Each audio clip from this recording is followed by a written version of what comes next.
folks. This is another edition of Traverse Talks, and I'm your host, Jim Horn. And today we're going to be reviewing a couple of agenda items that came up during the Grand Traverse County Board of Commissioners on June 4th, 2025. And I thought these two might be of interest to you. One certainly was to me. It's regarding VA benefits and some things that are going on with VA benefits, that aren't necessarily helpful to some of our veterans. I'll talk a little bit about that, and then you'll listen to some audio from the director of the Grand Traverse County Veterans Affairs. And then we will go into a short audio on the salary and retention, come up with an ad hoc committee, and you can listen to that discussion.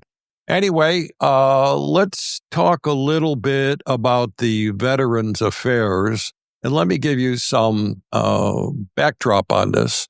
On June 3rd, the Michigan Senate passed Senate Bill 215 to help protect veterans from claim sharks.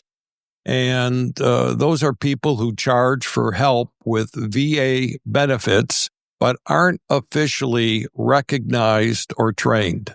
The bill says only accredited representatives or those with trusted veterans groups can handle claims.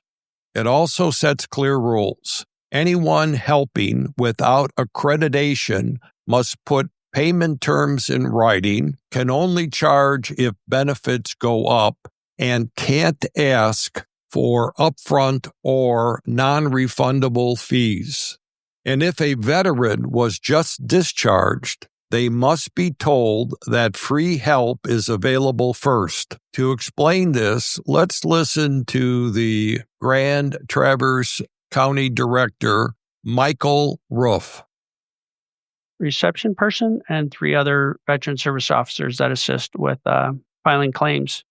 If you've heard in the news or on the internet, if you have social media, you may or may not see the advertisements for all kinds of agencies or people trying to help file claims. The downside of those people are they're looking to get paid to help a veteran. We don't get paid except for our job by the county. And there's legislation trying to award these folks to help veterans file claims. By the Office of General Counsel, no one can help a veteran file an initial claim and get paid for it. So just as I spoke earlier, if you're in Vietnam, it's a presumptive that if you were in Vietnam and you have one of the 16 diseases or disabilities, that you get compensation automatically.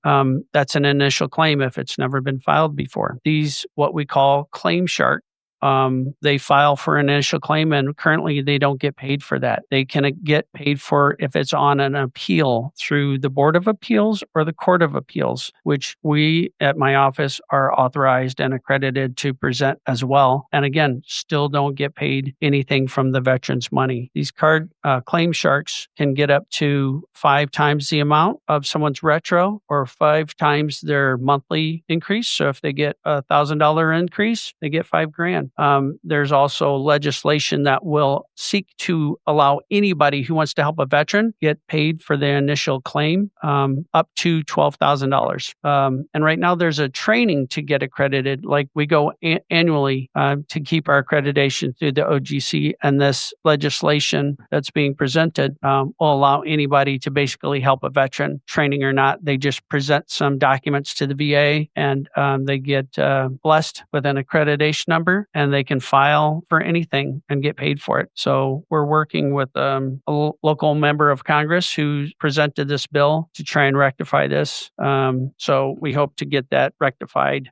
You probably heard about. Okay, folks. I think that the downstroke of this whole thing is, if you're listening to this podcast or a family member is listening to this podcast, and you're a veteran and you can get VA and you're eligible for VA benefits, go to the VA office, the government VA office here in Grand Traverse County. That's your first stop. And please, so you don't wind up paying additional monies from claim sharks, go to the VA office, Talk to the people at the local governmental VA office so you get all the benefits you're entitled to. Anyway, the next conversation is about the salary and retention committee that is being formed. So I want to let you listen to that. Hey, we just put this on here. We were talking about this last week at the study session, I believe. We had talked at the end of last year, correct me if I'm wrong, Commissioner Walter, that we were going to continue on with the salary committee about looking at rates of compensation for our staff. And after that wonderful presentation by Ms. Kinsey and HR, kind of added retention. I mean, people leave bosses not underpaying jobs, but money goes a long way to fix that. And so I want to put a committee together, an ad hoc, and start with that. I was on it initially. I don't have to be on it. So I had to take volunteers, but I make a motion. We create a salary retention committee, ad hoc. Support. All right. So motion by Seifert and second by Commissioner Hensel, create an ad hoc. All those in favor say, any discussion? Question. Yes, ma'am. Just to be clear on what is the purpose for the ad hoc exactly? To address the things that Ms. Kinsey had brought forward at the study session last week, one about compensation, the other one was about retention. We had a sheet demonstrated we have an excessively high turnover rate. And so we're going to be looking at the things that we can't control about that to make that better. So we'll come back with a report. She's got a report that she's putting together with strategies. We asked her last week to do that 2 weeks ago, last week. I did? Because this is very, very vague. I mean, the ad hoc could be a standing, there's just so much.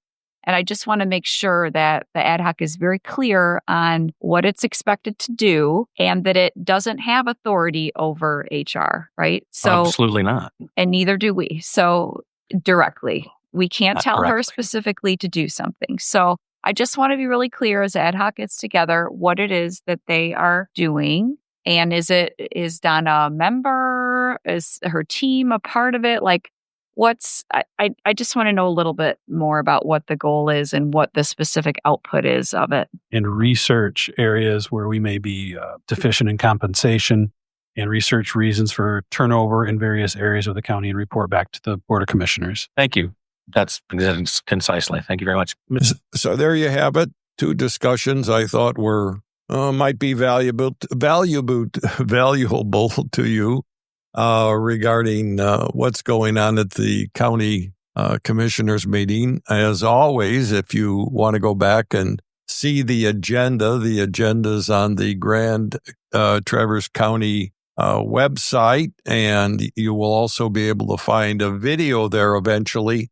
Takes about a day or so to get them on in case you have any further questions. Hey, this is Traverse City. Have yourself one beautiful day.